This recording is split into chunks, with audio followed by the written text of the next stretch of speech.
Que le salut de la paix soit sur vous toutes et vous tous, mes chères sœurs et mes chers frères. Nous sommes très heureux et très joyeux d'accueillir ce grand mois du Ramadan, le mois de la miséricorde, le mois du Coran, le mois du pardon, le mois de la patience et le mois de l'agrément de Dieu, de l'amour de Dieu. Le messager de l'islam, que la paix et le salut soient sur lui, nous dit « Vous est venu, le Ramadan est venu à vous ». C'est un mois de bénédiction. Et Dieu vous enveloppe de paix et fait descendre sa miséricorde sur vous. Et il décharge le croyant de toutes ses fautes et il exauce ses demandes, ses invocations. Et Dieu vous regarde rivaliser d'ardeur dans le but de lui plaire. Et il se loue de vous auprès de ses anges. Montrez à Dieu le meilleur de vous-même, car il est bien malheureux celui qui est privé de la miséricorde de Dieu, le puissant, le majestueux. Cette parole lumineuse du prophète de l'islam, que la paix soit sur lui, est rapportée par Ibn Majah.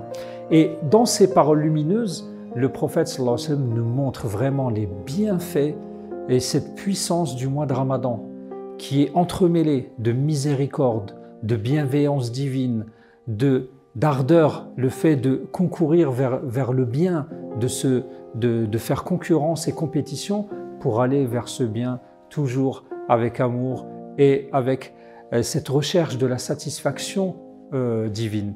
Et dans une autre parole, le messager de l'islam nous donne une autre approche du Ramadan et il nous dit c'est le mois de la patience. Et la récompense de la patience, c'est le paradis. Donc ce mois de la patience, sa récompense, c'est le paradis. Et il nous dit c'est le mois du don, le fait de donner. C'est le mois durant lequel les ressources financières du croyant augmentent. Et c'est un mois dont le début est miséricorde, dont le milieu est pardon et dont la fin est affranchissement du feu de l'enfer. Et cette parole est rapportée par Al-Bayhaqi.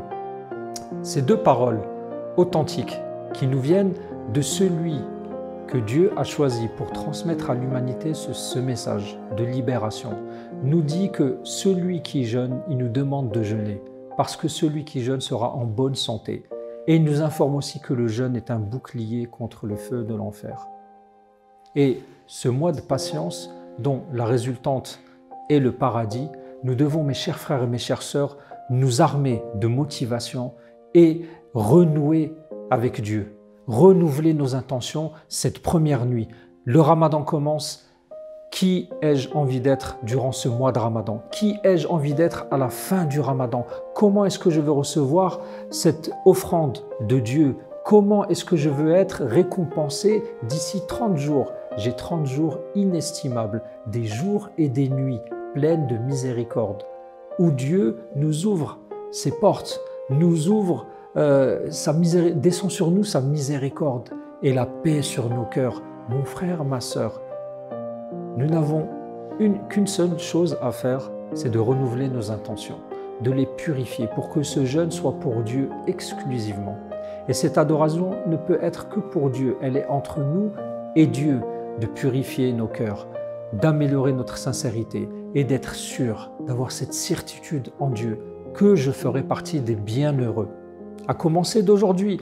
Et il nous dit, le prophète sallallahu alayhi wa sallam, celui, il nous dit cette parole de Dieu, qui avance vers moi d'un pas, je viens vers lui en courant. Alors imagine-toi, mon frère et ma sœur, que dès cette première nuit, ce croissant de lune qui commence de Ramadan, les portes du paradis sont ouvertes à toi et cette félicité, cet agrément de Dieu, l'amour de Dieu vient vers toi, mon frère et ma sœur. Donc, on se lève toutes et tous pour dire Bismillah. Nous t'accueillons au Ramadan avec amour, dans nos cœurs, dans nos consciences et, Inch'Allah, pendant 30 jours, nous te respecterons pleinement. Je vous propose de nous retrouver très rapidement, que le salut de la paix soit sur vous toutes, que Dieu vous accompagne. Assalamu alaikum wa rahmatullah.